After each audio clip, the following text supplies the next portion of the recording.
bunch of freedom-loving artists decided, well, they were going to go to the farthest place that they could ever imagine to get away from the confines of polite society and just be free, create art, hang out, and that ended up in the Black Rock Desert of Nevada.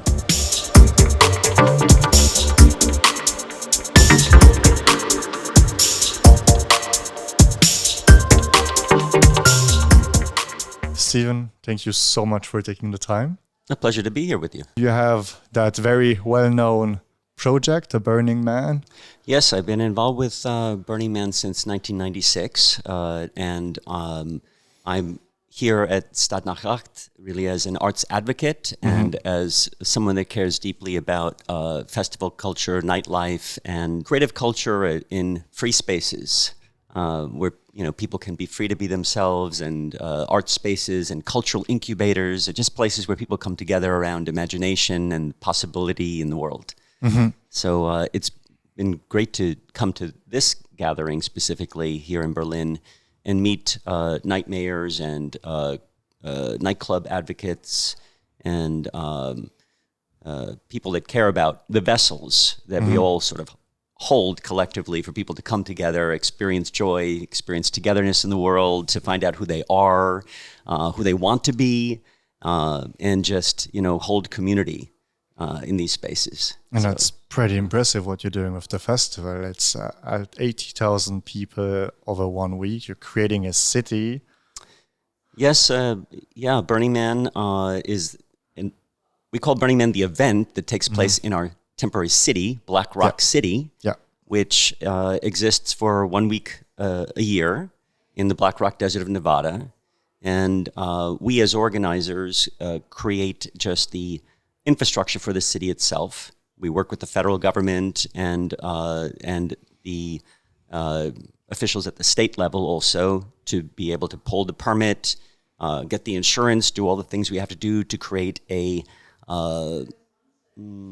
outline of a city that can exist for 1 week, and then our community brings all the content that they love. So all the music, all the art, temporary restaurants, bars, nightclubs, meditation areas, speaker lounges. You can hear every kind of music from house, techno, polka, if you want polka, disco, blues, live music, marching bands, circus, just everything that you can possibly imagine. And that's the way we like it. We love our city to be a full range of human expression. Yeah. How did that community develop over the last years? Well, it started really out of the Bay Area, San Francisco creative scene. And it started in 1986 on Baker Beach. And our primary founder, Larry Harvey, and his dear friend, Jerry James, got together on the summer solstice. And instead of just having a regular bonfire, they built a sculpture of a human figure, and they lit it on fire. When they lit it on fire, people came from up and down the beach, and they joined, and they had a great time. And they said, well, that was so fun, let's do it again next year. So they did it again the next several years until in 1990 it grew to be 500 people on the beach. And then the beach authorities said, what are you doing here? You really can't go burn this thing, and you don't have permits and everything else. So a bunch of freedom-loving artists decided, well, they were going to go to the farthest place that they could ever imagine to get away from the confines of polite society and just be free and burn the figure of a human together, create art, hang out, and that ended up in the Black Rock Desert of Nevada. And so for the next number of years, it was almost like an autonomous zone out there. And then it grew again too big, doubling every year. And by 1996, it was, I'm forgetting the exact number, if it was 10,000 or around there. Whoa. And it got too big to continue without some urban planning and even taking even a little bit more responsibility for how did we want to show up and together as a community there. So it's very ironic that a bunch of freedom-loving artists ended up being responsible for organizing and running a city and having to get all the permits and deal with the government and the federal agencies and everything, when all they really wanted to do was just be free to express themselves in community. So we do our best, and we have a kind of a different version of society in the desert. all the things you would find in regular life, but we play with the volume knobs a little bit. We turn down the volume on selfishness and self-interest and turn up the volume knob on generosity and sharing. We turn down the volume knob on protection, and we turn it up on expression and sharing who you are and being vulnerable and honest and open and listening to other people and holding space for people to really think about, well, who are they as people and what's important to them and what do they want to create together? So, some people say, well, it's counterculture. And I think what we think of it is, no, it's culture. And we are just a different version of society and a different version of reality if we agree to play in a slightly different way together. Absolutely. That was my next question, is like how, like, of course, like everything that's happening during that week has an impact on the people, but how can we push what's happening in that festival everywhere, all over the world, like to bring the people to be more kind, more open, create this community, to inspire them, and like to make society a better, like the world a better place? That's a great question, and it has already been happening in a very organic way. People started going to Burning Man and saying, this experience has meant so much to me, how can I help, or can I do this in other places? And so over the years, first an event that follows the same 10 guiding principles of Burning Man started in Texas. And then there were others that started throughout the United States and then in Canada. And then actually the first international one outside of the United States was Kiwi Burn in New Zealand, which is approaching their 20th anniversary this January. Wow. And there are 108 official regional events around the world that operate on the same guiding principles as Burning Man. They are independent. They are organized locally by members of our community, and they create those same kinds of conditions or alternate versions of society on a local level throughout the world. But there are really thousands of gatherings, events, art projects, initiatives that happen every year that are in some way associated with it. Here in Germany, there's a number of different burns that happen. There's one that's official, Art Bear, and then there's a number that just, they create their own versions of it, and they're like, we're part of the culture, but we're kind of doing it on our own terms, and some of them also don't necessarily want to be on a global map because they want to do their work locally, and even sometimes a little quietly, like in an organic growth way. So there are experiments already around the world. And the other ways that this shows up in the world is Burners Without Borders is a sort of a program of Burning Man that grew organically in response to a hurricane that took place in New Orleans years ago. And members of our community just said, how can we help? And they started showing up. And it started by doing disaster relief work and helping people whose homes were destroyed. But then it grew into focusing on community resilience projects. How do we get people to work together, to do good work in the world, to form social relationships, and bring some of that spirit into daily life? And that's in a way that doesn't even involve an event, really. It's much more project-oriented. Spirits. Yeah. There have also been over the years different experiments like BlackRock Solar, which began in, I think it was 2007, when someone gifted us some solar panels to operate the sculpture of the man and a pavilion under it on solar. And that was given by a gift by a member of the community that said, hey, I think we should explore solar more. And then we, in turn, took those solar panels and we set it up and gifted it to a local school in Gerlach, the nearest town, which then created a way for that school to actually earn some money instead of paying their annual electric bills, because it created more energy than they needed, went back into the grid, and we just asked them to use any money to create art and experiences for the kids. So it's self-funded an art program and going on field trips. And then that was so much fun that members of our community kept doing it. And they set it up at an Indian reservation, at universities, at all sorts of different places, and became a group that did more training of solar installation in the state of Nevada than any other group as a nonprofit practice. And then that led to another group called Black Rock Labs, which was experimenting and encouraging use of different green technologies, and also how they can apply in art. So it's been really interesting. We don't tell our community what to do.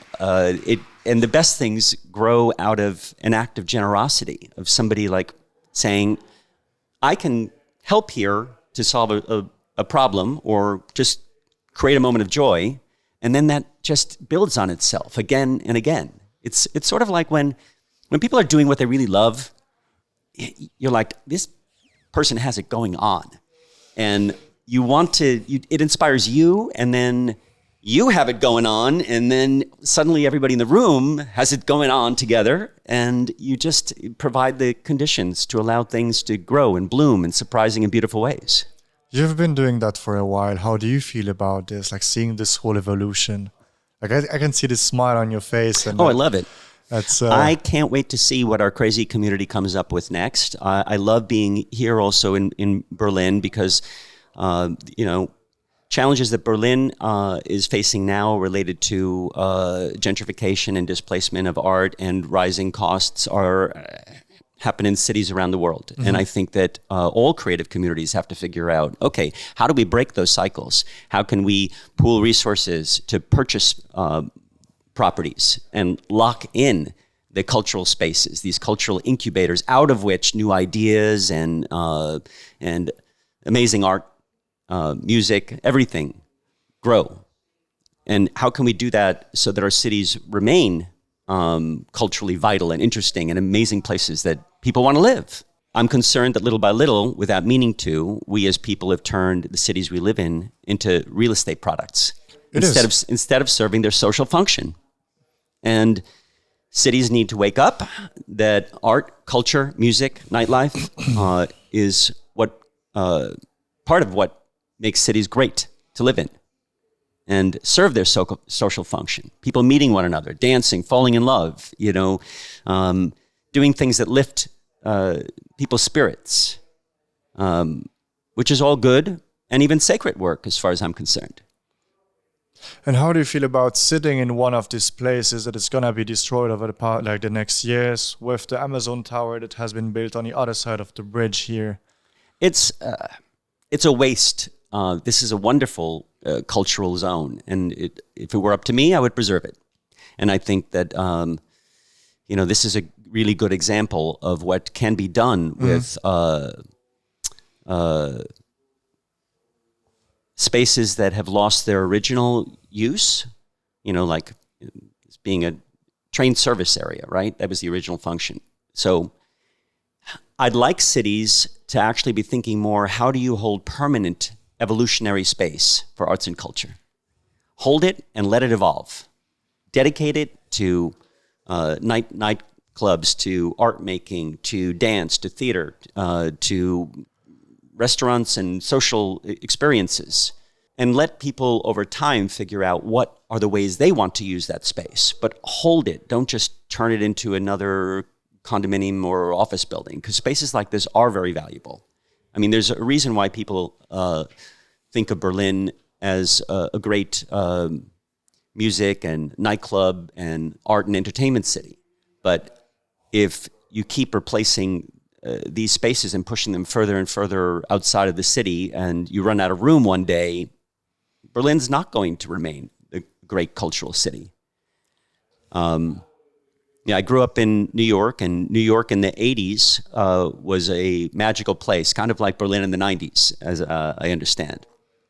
And I watched New York City change a lot in a very short period of time.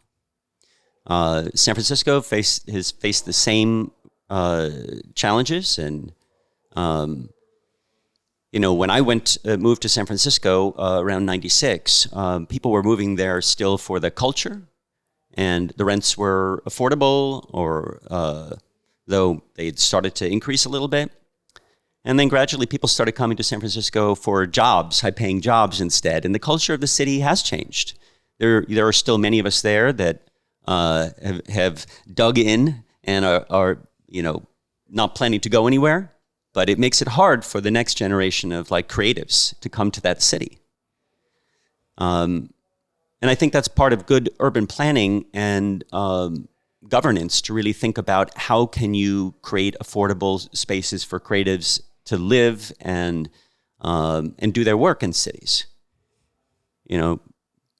Some people are motivated by income. Artists, we have different motivation, honestly. We are motivated by, wow, what amazing artwork and how moving it is, or how beautiful is your poetry, or what new music are you doing? And living in a community of creative people in which ideas flourish and people are just doing great work. I mean, I want to live in that world, and I don't give a shit about money other than it being a tool, for me to live my life creatively. You created that world. You created a universe in a community, and as you said, you spreaded the world through your people, and Well, it's even simpler than that. I joined a creative community that I loved. I did the art that I loved. Then I became a community organizer and held space as part of that community. And I really feel like that. I don't do it for people. I do it with them. Mm-hmm. We all do it together. And my first love, by the way, was poetry, and then I began making sculpture and installations, and then I realized, well, why am I making these installations? And it's because I wanted to have an experience in them, to feel a certain way. And why am I writing the poetry? Well, because I love being in a poetic state of being. It's not even about the words on the page. It's how I feel when I am writing it, or when I am reflecting, or even living in a poetic state of being. And at a certain point, I realized, well, if that's the way you feel, then isn't your medium just your personal reality? And so for me, I began to think of reality and how I actively perceive the world around me as my form of expression, and life, in a way, as my canvas or my book to write in. And now at this stage in my life, I think of my medium as social reality. How do we create the conditions for art and culture to bloom, for people to be at their best, to think about how are we showing up as caretakers of the planet in relationship to other species and the world? Where are we fucking up? Where can we do better? How can we create more joy, more love, more craziness in the world? Good craziness. There's enough bad craziness going on right now. It is. Yeah. So that has brought me to this moment, which is thinking about how do we bring the conditions of nightlife, really creative art spaces, or a really great squat. How do we create environments where people can live in extraordinarily beautiful and creative ways that don't keep screwing up the planet? What would be your best tip to pursue this vision? Well, I think people have to find other people that are interested in doing what they want to do and band together and really think about their personal power and influence on others. There's a lot of people that they're so focused on their goal that sometimes they don't see that there are other people that want to achieve something similar, and that you can get a lot more done fast if you gather everyone together and you listen to one another and you work with other people. So I believe in a very sort of social way to create versions of society together. And I think, earlier we were speaking, it's important for people to pool their resources, to purchase space, to own their clubs, to own their art spaces, to own them in a way that is collective and can be passed also from one generation to another, so that they they're not eventually just sold to the highest bidder. I think we have to think really long term. And how do you see the future and the collaboration between the older generation and the younger one? I think we're figuring it out together. I mean, I would ask the young people. It has to be a conversation. But that sounds good, really, like to make this also one of the why I started to do this project. Like Mark and Raymond inspired me so much by doing everything they're doing, and like this had a bigger impact on myself and like my understanding of of club culture in general. And I decided to kind of put what we're doing here in this kind of format so that everyone all around the world can see it, because like not everyone can come to Stadt nach Acht, discuss, meeting you, talk to you and all that. So thank you a lot for being here and opening up about these teams. Oh, it's been a pleasure. Yeah. Thank you. And thank you for creating a forum for people to really think about the importance of culture in the world, because it is important.